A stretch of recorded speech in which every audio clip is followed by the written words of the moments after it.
Alright, welcome back to the shop. Today I'm going to start working on the tractor. I've got a battery tray down there that you can see could use some work.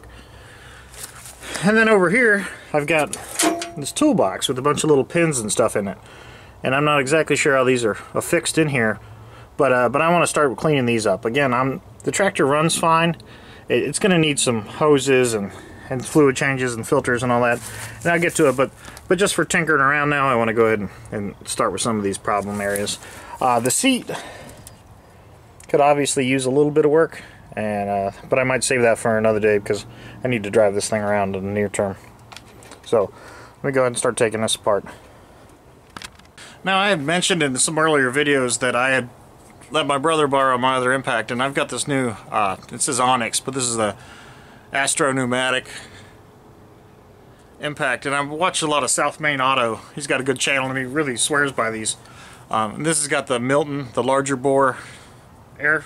That really makes air tools hit so much harder.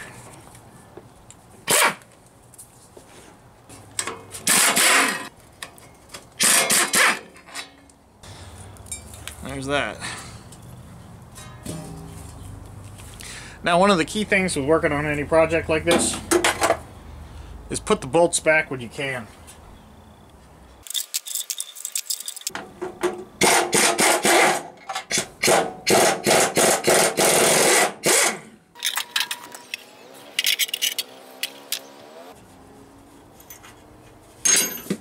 God damn it. Alright, so here's a little bit better look. Here's the battery tray. You can see that it's got the standoffs built into it. Not horrible in the scheme of things. I've seen many a battery tray that's far worse than this. Term that I've been hearing a lot lately on a bunch of channels is rust jacking, where the rust sort of starts to get in and split things apart. It'll be interesting to see how much is left when I get done media blasting this. But we'll clean this up. Now, this was a little utility toolbox on the other side. This is great. You know, this is the kind of stuff that makes these old tractors cool. It's in remarkably good shape, and the standoff for it was separate. But interestingly enough, inside it was quite a few tools. Can't quite make it out, but there's some maker's mark on here. Here's an offset wrench, very cool looking. Now, some pins. I'm going to need this for the top link. This is mine. Some sort of a hood latch for a race car. No idea why that was in there. And just some other assorted pins and hardware.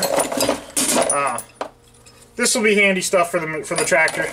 So anyway, that stuff will probably get cleaned up at some point in time. I know I'll need this immediately, so I'll go ahead and get this cleaned up, these wrenches, and start working on these boxes.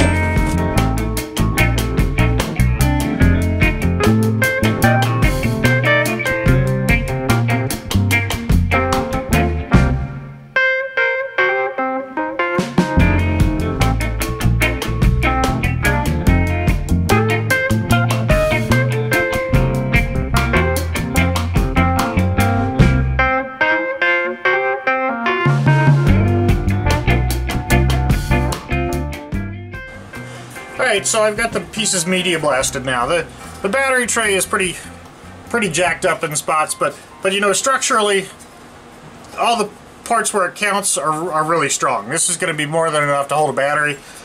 It has this rear appendage on here. I guess that keeps mud from flying up into it, because it, again, faces backwards towards the back of the tractor. This is the toolbox on the other side. You know, you'll see some discoloration in there. There are some little bits and pieces that didn't come off as easy as other spots, but by and large, this is pretty clean. I'm going to use the Krylon rust converter. Hopefully this works. You know, I've had pretty good luck with the Krylon stuff, so I'm going to try that. And then once that's dry, I'm going to paint the inside of this box. I'm going to paint the entirety of this with the truck bed liner, and then just the inside of this with the truck bed liner. And then I'm going to paint the outside the same gray that I painted the headlights.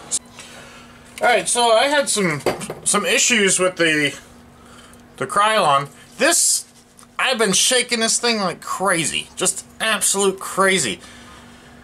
And there doesn't seem to be any ball bearings in here. Like, you know, you have the ball in there to break everything up.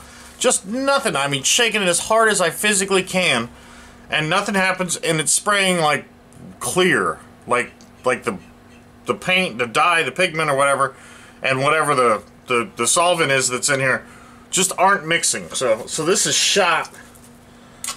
Anyway, a little disappointed in that. I hate returning stuff. Nothing worse than just wasting my time for that kind of stuff. It just infuriates me. Anyway, I took some of the Rust-Oleum, the galvanizing primer. Well, that'll leave some fingerprints on there. Oh, that was for me last night. Anyway, this is a galvanizing primer on here. I'm going to go ahead and shoot the inside of this with the truck bed coating, and shoot the... You know, I don't think I'll paint the outside of this, but I'll paint the inside panels and the bottom of this with the truck bed coating, and then come back and paint the rest of this the same gray that I did the headlights. Now, I've got the paint. I've used the Rhino liner, the truck liner, to paint the inside of that. While I was painting, I've been using this 3M. I'll put a link in the description to this mask that I've been using. This has been the nicest mask that I've ever had. The typical paper ones are just a crap, and I just don't like them at all. They're problematic because I wear glasses. These are more functional, and they really work great. You guys are always saying I need a mascot. There he is. He's probably, I don't know, 6 foot long. He's a baby. There's a big one in here that'll try to eat me from time to time when I'm mowing the yard.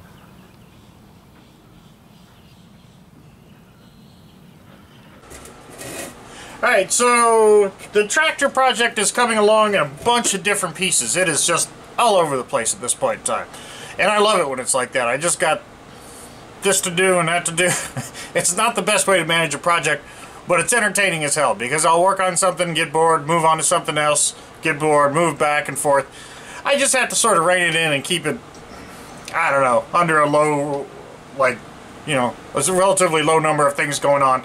And usually I'm alright and I don't lose too many pieces. But anyway, it's sort of fun to do that, and it helps me sort of cope with the time that paint is drying, and that's sort of what I've got a lot of going on now. So I'll clean something up, paint it, wait for it to dry, start on something else, and it sort of keeps this ongoing cycle going, which is helpful for me. So here's the little toolbox that goes on the side behind the seat. And if I can find it, I'll insert a picture of where it was and what it looked like before. I took the the truck bed liner, and sprayed the inside of this like I did the Mueller box, and then I'm just using the Rust-Oleum Professional gray paint. I'm again not too brand loyal when it comes to paint, but I want a paint that's going to be easily accessible and available everywhere. I don't want to get some one-off paint that it's hard to find or that I need to store or something like that. This paint is not going to reside in my house once it's done. It's going to go up to some property that we got. So anyway, when it's up there, I just need to be able to get the same stuff I get down here. Here's the battery tray. So you can see that that's pretty chowdered up, but it's sturdy in all the right spots. I sprayed it with the truck bed liner also, the front and back, and then over here just for the aesthetics I went ahead and painted it with that gray. And it had some pitting and rust and stuff in there.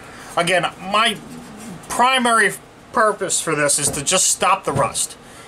I'm not worried about bondoing this thing together and making it a trailer queen. It's going to work.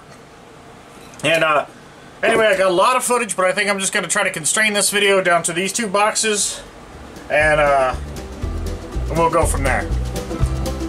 Alright, thanks for watching, thanks for subscribing, and have a good night.